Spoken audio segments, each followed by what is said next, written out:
Assalamualaikum warahmatullahi wabarakatuh. Selamat pagi anak-anak Min 3. Kita belajar pelajaran IPA hari ini. Dan mari kita bersama-sama mulai. Pelajaran kita membahas yaitu tentang konduktor dan isolator. Marilah kita ikuti berikut ini. Sifat bahan penghantar panas. Ada yang namanya konduktor, ada juga isolator. Konduktor merupakan bahan yang dapat menghantarkan panas dengan baik, sedangkan isolator merupakan bahan yang tidak dapat menghantarkan panas. Nah, di antara konduktor dan isolator ini ada yang namanya semikonduktor. Semikonduktor merupakan bahan yang sedikit dapat menghantarkan panas.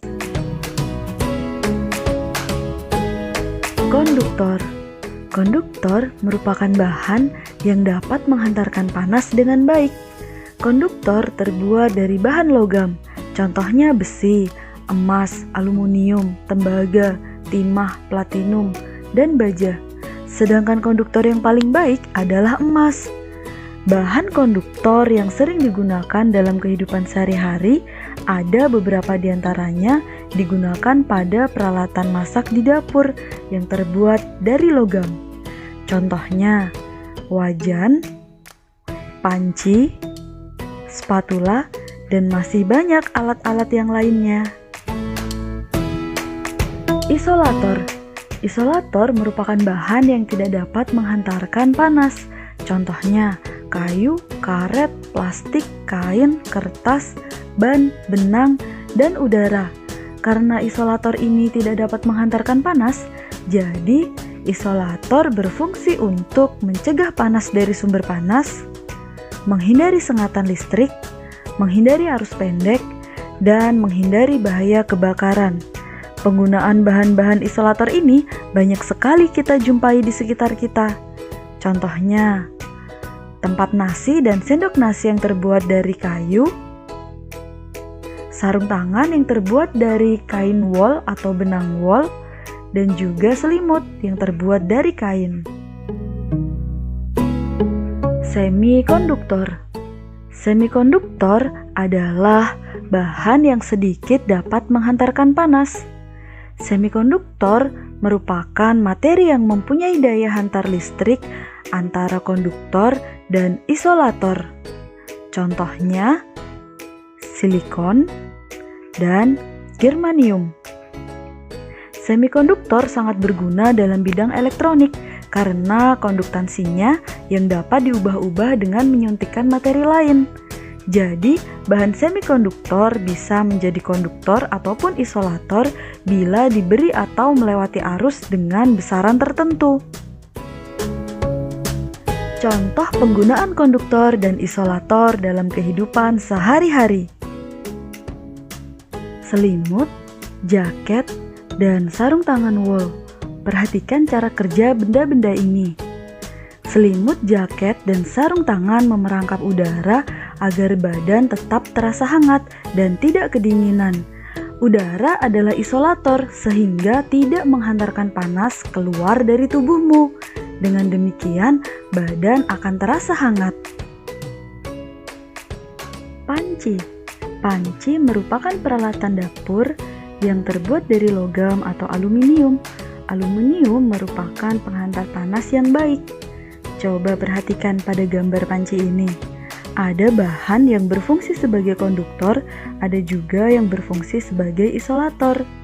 Pada bagian panci ini terbuat dari bahan yang berfungsi sebagai konduktor agar dapat menghantarkan panas dari api kompor sehingga bahan-bahan masakan yang ada di dalamnya menjadi matang. Kemudian pada pegangan panci ini terbuat dari bahan yang berfungsi sebagai isolator. Isolator berguna untuk mencegah panas dari sumber panas yang dialirkan sehingga tangan kita ketika memegang panci tidak merasa panas. Dan tutup panci juga terbuat dari bahan yang berfungsi sebagai isolator. Fungsinya sama, agar ketika kita memegang panci, tangan kita tidak terasa panas. Setrika listrik. Sumber panas setrika listrik berasal dari aliran listrik yang memanaskan kumparan di bagian bawah setrika. Agar panasnya sampai dari kabel listrik ke pakaian, maka pada alas atau bagian bawah setrika terbuat dari bahan logam, sedangkan pada pegangan terbuat dari bahan plastik yang bersifat isolator. Nah, perhatikan pada gambar setrika ini. Pada bagian ini terbuat dari bahan yang berfungsi sebagai konduktor, dan pada pegangan terbuat dari bahan yang berfungsi sebagai isolator, agar saat kita memegang setrika tangan kita tidak terasa panas. Mesin mobil dan motor. Pada mesin mobil dan motor terbuat dari bahan yang dapat menghantarkan panas. Mesin memerlukan panas untuk memperoleh kinerja mesin yang ideal. Mesin juga memerlukan energi listrik, sehingga perlu bahan konduktor sebagai penghantar listrik. Termos. Termos adalah sebuah benda yang biasanya berbentuk tabung seperti botol yang mempunyai dinding berlapis. Fungsinya untuk menyimpan cairan agar tetap memiliki suhu seperti semula, agar air panas tetap panas dan air dingin tetap dingin. Coba perhatikan pada gambar termos. Tutup sumbat termos fungsinya untuk mencegah perpindahan kalor secara konduksi. Dinding dalam kaca untuk mencegah perpindahan kalor dari air panas agar tidak diserap oleh dinding. Dinding luar kaca untuk mencegah perpindahan kalor secara radiasi.